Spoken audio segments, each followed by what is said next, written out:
Klinik Indonesia miliknya Universitas Padjadjaran, saya bisa klik dan bisa membuka di sini. Kemudian jurnal itu tampilannya nanti akan seperti ini ya, akan banyak judul-judul yang disampaikan, tergantung edisi terbitnya kapan. Nah, kalau kita dalam menulis skripsi itu kadang-kadang dibatasi oleh waktu, paling tidak jurnal yang kita pakai itu 5 tahun ke belakang, maka kita bisa filter di sini. Ya, tahunnya ini mau dari kapan sampai kapan, gitu ya. Misal kita menggunakan sampai dengan 2020 ya, berarti di sininya 2015.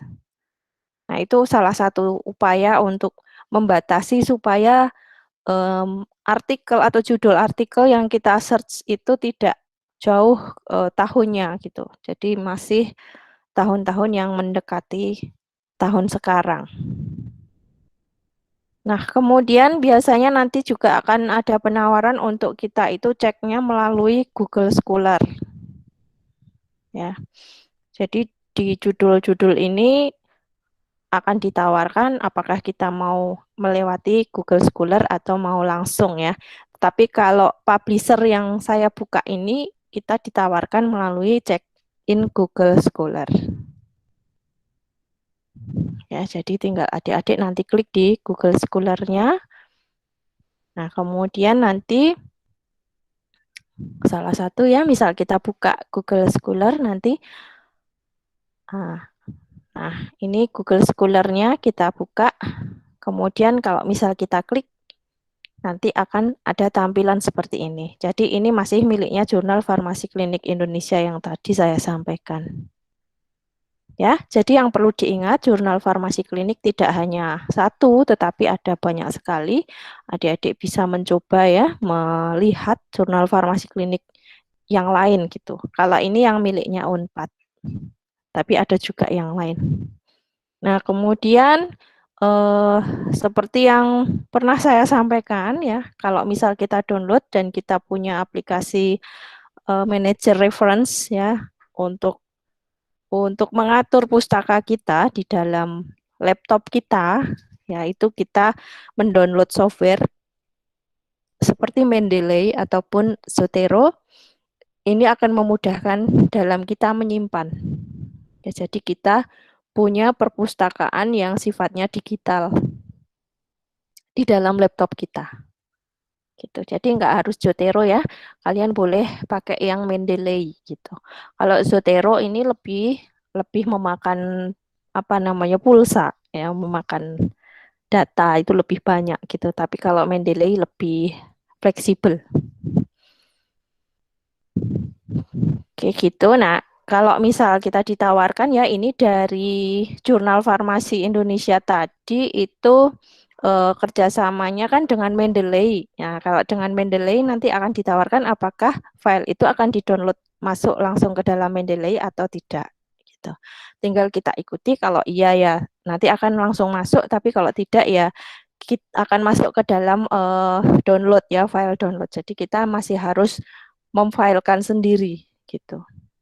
Nah, berusahalah kalian untuk membuat ruang-ruang file itu yang rapi ya. Nanti ketika skripsi, ketika mulai menulis proposal itu tidak kebingungan sendiri mencari artikel yang sudah pernah dicari gitu ya. Daripada kita letakkan sembarangan dan kita tidak kasih judul, nah itu nanti bingung sekali mencarinya.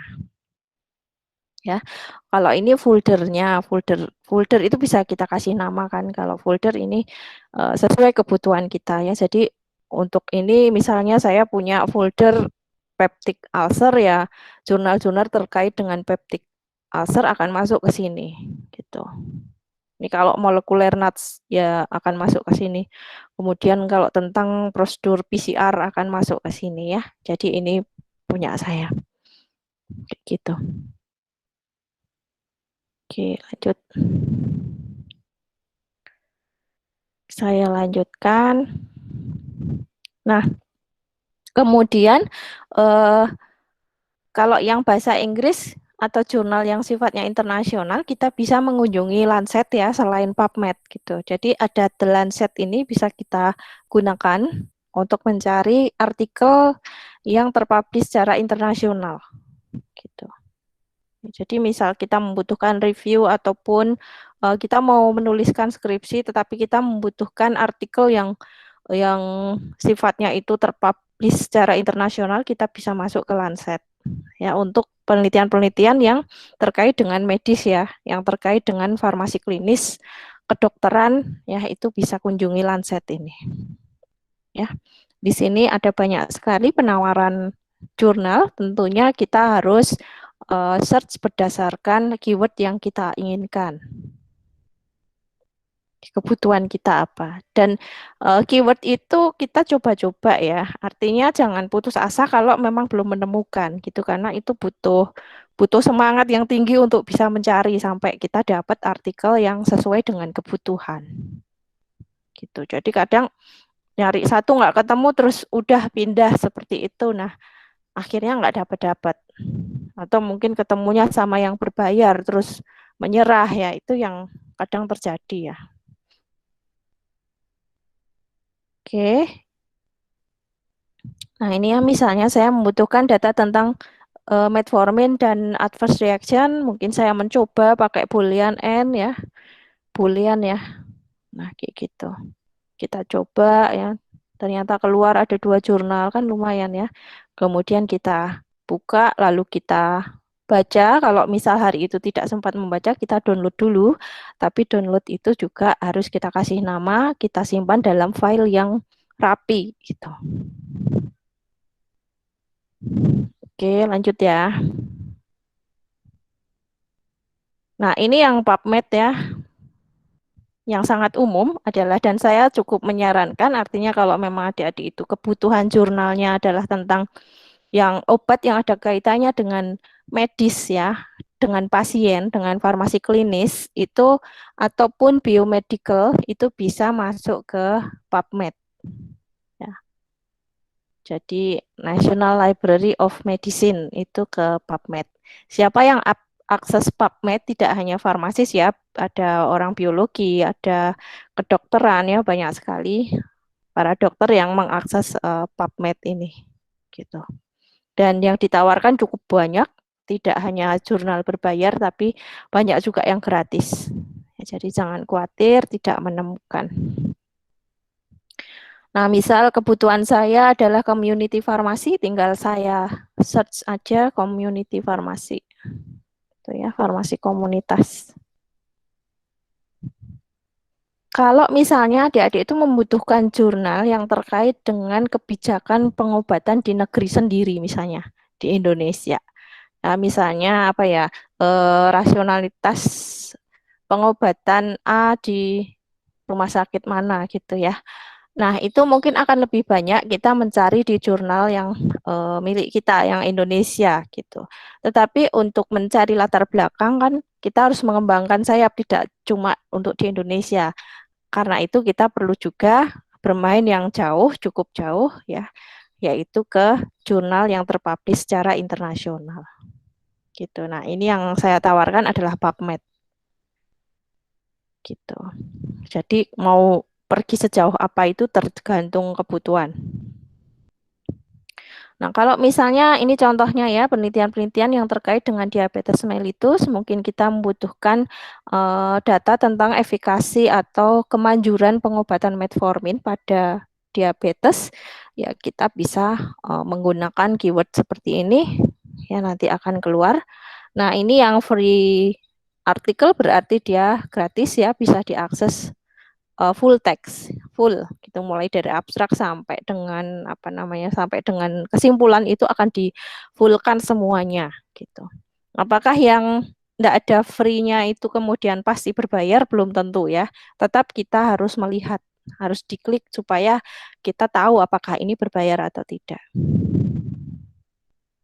Oke, gitu. Nah, ini contohnya ya, contoh jurnal. Oke, nah itu tadi ya. Jadi beberapa link ataupun website yang bisa dikunjungi kalau kita membutuhkan referensi tentang farmasi klinik dan juga farmasi sosial. Baik, sekarang kita akan masuk ke bab yang juga tidak kalah menariknya dan ini sangat penting untuk penelitian-penelitian yang terkait dengan farmasi klinik maupun farmasi sosial, terutama terkait kalau nanti penelitiannya itu berbicara tentang efektivitas pengobatan. Ya, misalnya kita membandingkan efektivitas pengobatan A terhadap B. Ya, atau berbicara tentang adverse drug reaction obat A terhadap pasien diabetes misalnya seperti itu, kita pasti akan membutuhkan pustaka yang terkait dengan evidence based medicine. Gitu. Kalau penelitiannya nanti tentang farmakoekonomi, kita sangat-sangat membutuhkan yang namanya evidence based. Ya. Oke, kita masuk ke sini ya. EBM itu adalah hasil-hasil penelitian terbaru ya, yang kemudian direview oleh reviewer dan menjadi satu bentuk artikel yang bisa dimanfaatkan untuk pertimbangan gitu. Jadi para klinisi itu menggunakan data EBM untuk mempertimbangkan apakah pasien A ini bisa diberikan obat A atau obat B. Apakah captopril ini sebenarnya lebih manjur pada pasien dengan gangguan renal dibandingkan dengan nifedipin atau tidak. Ya, misalnya seperti itu, kita akan membutuhkan jurnal evidence base. Ya. Kalau kita mau meneliti tentang perbandingan obat A dengan obat B ataupun farmakoekonomi obat A dan obat B, kita akan lari ke EBM. Oke, nah EBM itu macam-macam. Ini tingkatan atau level of evidence-nya. Mulai dari expert opinion sampai dengan meta-analisis itu kita sebut sebagai evidence-based medicine. Ya. Semua ini adalah evidence based. Tetapi kalau uji praklinik maupun uji in vitro itu belum disebut evidence. Karena pengujiannya masih menggunakan hewan uji. Ya. Jadi kalau yang namanya evidence based medicine ini sudah terkait dengan subjek manusia. Kayak gitu. Subjek manusia bisa berupa expert opinion atau pendapat ahli.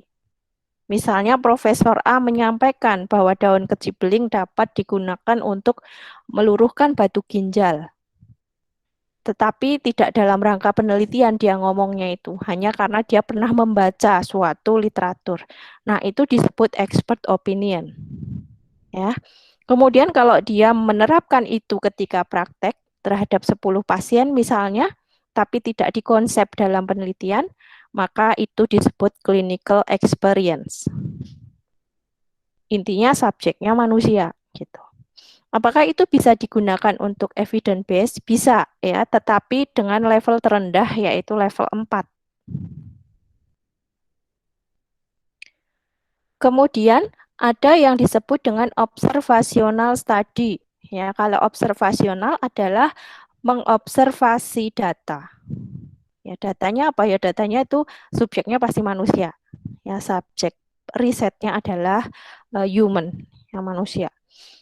Nah, dia juga bisa penelitian-penelitian yang observational study yang hanya sekedar mengamati. Ya, tidak ada perlakuan di situ, tetapi kita mengamati. Misalnya, kita mengkonsep suatu penelitian efektivitas metformin dibandingkan dengan glibenclamid pada 50 pasien misalnya. Jadi 50 kelompok untuk metformin, 50 kelompok untuk glibenclamid. Lalu kita mau amati bagaimana outcome-nya, ya, sembuhnya itu lebih bagus yang mana, apakah yang metformin atau glibenclamid. Dalam hal ini kita sebut observational study kalau kita tidak mengkonsep metformin atau glibenclamid itu sebagai perlakuan. Tetapi memang pasien itu sudah dapat resep itu. Gitu. Jadi kita tidak mengkondisikan pasien untuk mendapatkan metformin atau gliben, tetapi kita cukup hanya melihat saja, jaga gawang saja untuk pasien yang dapat resep metformin bagaimana, untuk pasien yang dapat gliben bagaimana. Kita lihat data akhirnya, ya, outcome-nya. Nah, itu yang kita sebut studi observasional. Hasilnya bagaimana? Kalau itu dituangkan dalam jurnal, maka itu termasuk EBM dengan level evidence 3. Nah, kalau kuasi eksperimental ini sudah tingkat lebih tinggi, artinya ada perlakuan di sini meskipun perlakuan itu semu ya. Jadi tidak secara random kita konsepkan gitu. Kuasi dan non RCT ini hampir sama. Nah, yang kuasi eksperimental punya level of evidence lebih tinggi daripada observasional karena kita sudah mendesain itu menjadi suatu perlakuan gitu. Kemudian non RCT perlakuan itu dilakukan tanpa randomisasi.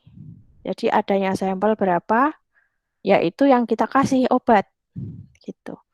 Misalnya satu rumah sakit hanya ada sampel 100 orang, kita tidak bisa merandom, ya sudah kita non randomized control trial.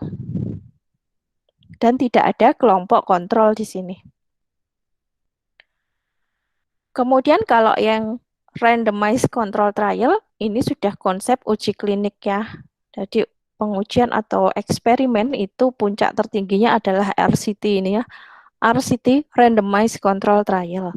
Jadi kita menguji cobakan metformin dan glibenclamid pada kelompok pasien dengan sampel yang kita hitung betul ya, populasinya berapa kita hitung betul.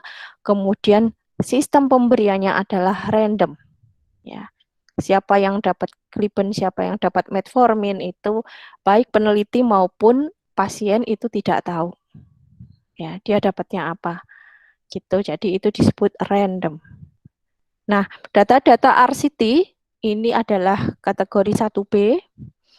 Kemudian data-data RCT ini kalau kemudian dianalisis ulang oleh seseorang reviewer, itu kita sebut meta-analisis dan systematic review ya. Jadi kita sebut systematic review. Review-review atau penggabungan dari literatur atau jurnal-jurnal penelitiannya orang yang konsepnya secara RCT ya. Dan dilakukan meta-analisis sehingga akan ada data baru yang bisa dimanfaatkan. Gitu. Misalnya kalau pakai metformin itu sembuhnya dalam berapa lama ya. Kalau misalnya pakai gliben sembuhnya dalam berapa lama. Ya, terjadi kesimpulan baru dari data-data yang ada karena pengolahan data atau meta-analisis ya. Ini adalah puncak evidence base yang 1A. Gimana membedakannya gitu ya. Ya kalau 1B berarti RCT tetapi jurnalnya cuma satu gitu, cuma satu penelitian.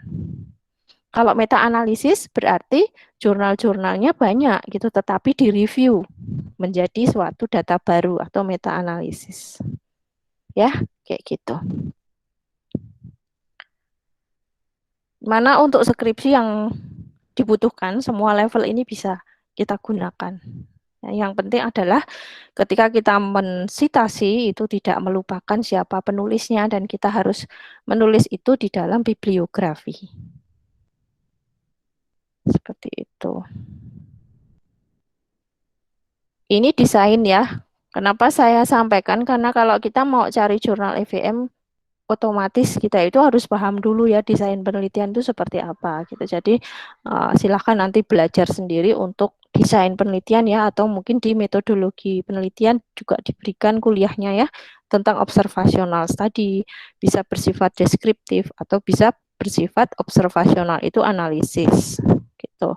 Kalau deskriptif seperti yang tadi saya sampaikan tadi ya tidak ada jadi kita cuma ngelihat aja observasi lalu kita datanya itu bentuknya tabulasi, datanya bentuknya adalah persentase gitu. Oh, sekian persen pasien itu mendapatkan metformin, 40%-nya mendapatkan glibenclamid misalnya. Kemudian outcome-nya seperti apa? Sembuh dalam waktu 2 bulan misalnya, ya. Atau angka penurunan kadar glukosa darahnya berapa?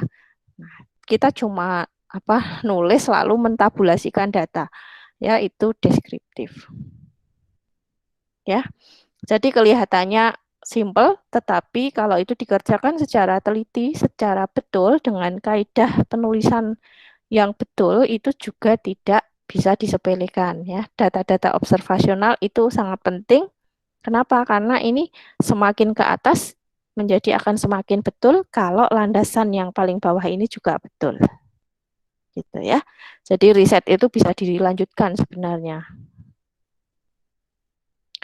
Kalau analisis ada yang menguji hubungan. Jadi hubungan usia, faktor usia dengan outcome klinis pasien yang menggunakan metformin misalnya. Ya, jadi ada menguji variabel. Ada variabel bebas, ada variabel yang terikat. Kayak gitu ya. Nah, kalau eksperimental itu mirip dengan analisis, tetapi dia kita berikan perlakuan. Ya, jadi perlakuannya itu eksperimennya itu. Kayak gitu. Nah, ini nanti dipelajari supaya adik-adik itu nggak canggung ketika mencari pustaka. Terus ini adalah cara kita menelusur pustaka yang sifatnya EBM ya. Nah, ini adalah puncaknya. Jadi kalau kita mau mencari EBM yang sifatnya meta analisis, systematic review atau di sini ya randomized control trial, itu silahkan nanti masuk ke Cochrane ya. Apa nih? www.cochrane.org. Ya. Nah, di sini sudah memang yang masuk Cochrane ini adalah EBM gitu. EBM yang sudah sifatnya biasanya itu di level 1A dan 1B. Kalau level bawahnya ini ya kita bebas pakai jurnal-jurnal yang ada, pakai PubMed tadi bisa kita telusur atau menggunakan jurnal-jurnal berbahasa Indonesia pun bisa ya. Tetapi kalau kita membutuhkan data EBM yang sampai ke level 1A atau 1B, kita bisa menggunakan database Cochrane. Ya, jadi ini kayak kumpulan EBM. Dan tidak akan keliru karena udah masuk Cochrane, artinya jurnal yang ada di situ itu bisa kita pastikan dia adalah sebuah evidence. Gitu. Ya, yang masuk Cochrane siapa? Banyak ya, para praktisi ya. Praktisi yang masuk, yang kerja di rumah sakit, para dokter, itu banyak yang masuk ke Cochrane untuk mencari literatur. Gitu, ini tawarannya tuh macam-macam banget ya. Nanti bisa dikunjungi, jadi kita bisa ke mana gitu. Apakah mau lihat topiknya atau publikasi tipenya, atau misalnya kita berdasarkan abstrak keyword ya. Nanti ini bisa dicoba satu-satu. Kalau ke autornya biasanya jarang sih, karena autor itu kan pengarangnya ya. Jadi misal kita mau mencari jurnal karangan Bu Vita, misalnya kalian search Vita itu namanya ini autor. Ya, autor itu penulis. Nah, ini contoh jurnal EBM yang saya cari dari Cochrane. Misal saya mau membutuhkan data tentang obat imunoterapi untuk asma, imunoterapi untuk asma yang sifatnya itu obatnya itu berbentuk sublingual gitu. Sublingual berarti obat itu diminum dengan cara diletakkan di bawah lidah gitu. Nah, apakah seperti apa sih EBM-nya? Apakah memang betul-betul bermanfaat, berguna, ataukah sama saja dengan obat oral yang lain gitu. Nah, sehingga saya membutuhkan EBM itu. Nah, ya sudah, berarti kita bisa mencari evidence base-nya lewat Cochrane gitu.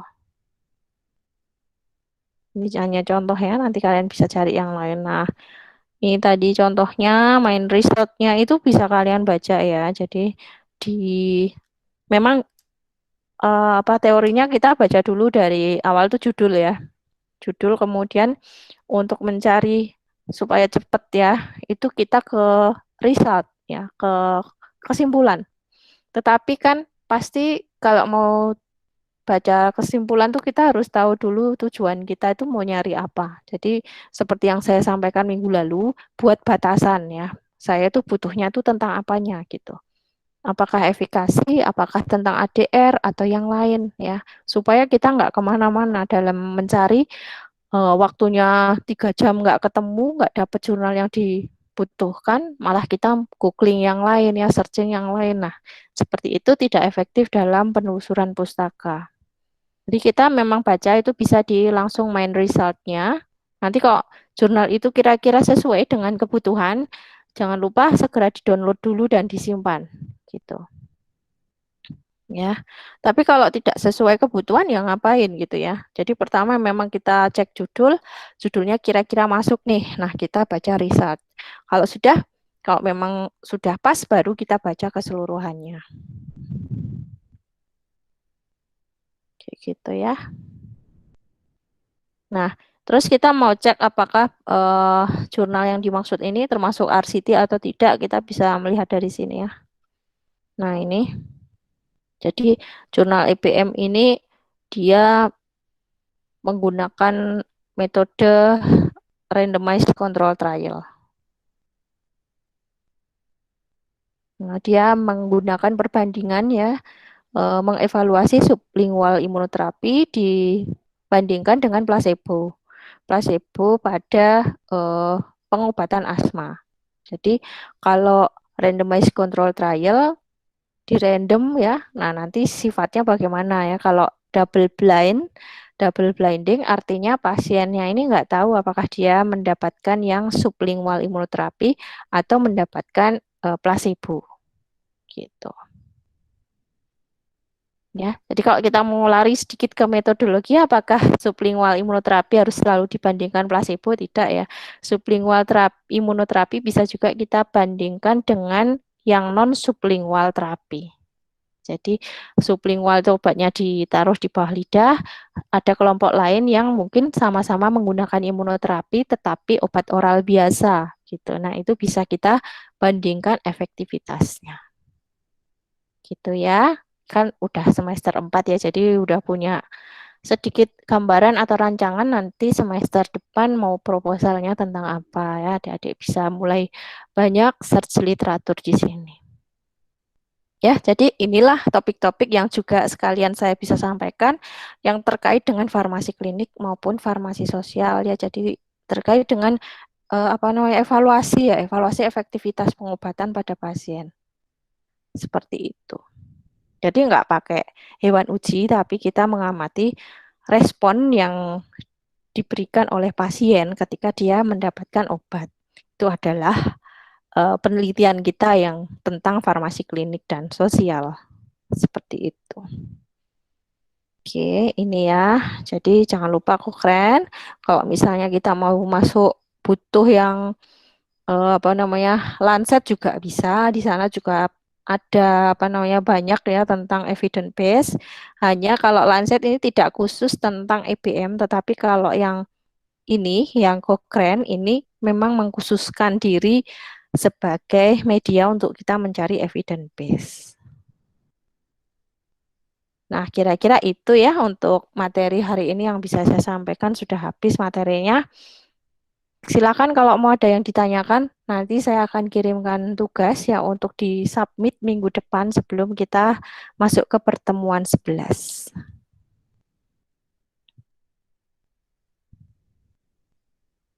Ada yang mau ditanyakan, Dek?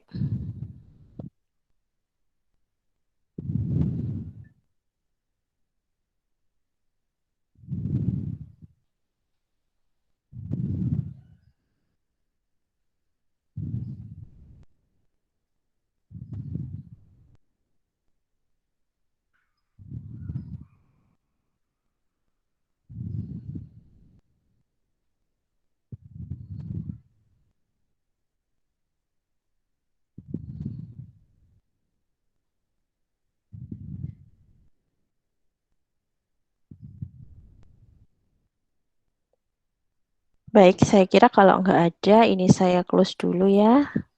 Nah, kita buka kameranya dulu, Dek, supaya bisa foto sebentar.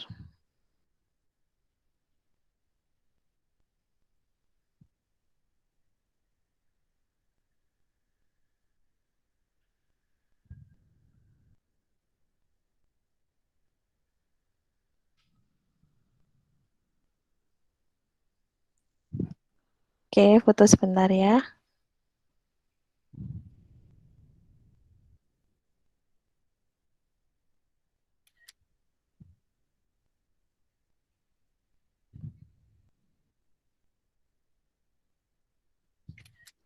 Baik, terima kasih adik-adik semuanya telah mengikuti perkuliahan kita pada hari ini.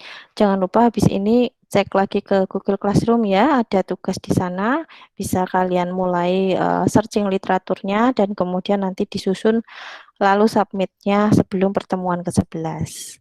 Kayak gitu ya. Udah nggak ada yang tanya ya? Kalau nggak ada, saya mau mengakhiri ya, mau saya close dulu. Sudah? Terima kasih semuanya ya. Selamat pagi. Selamat pagi.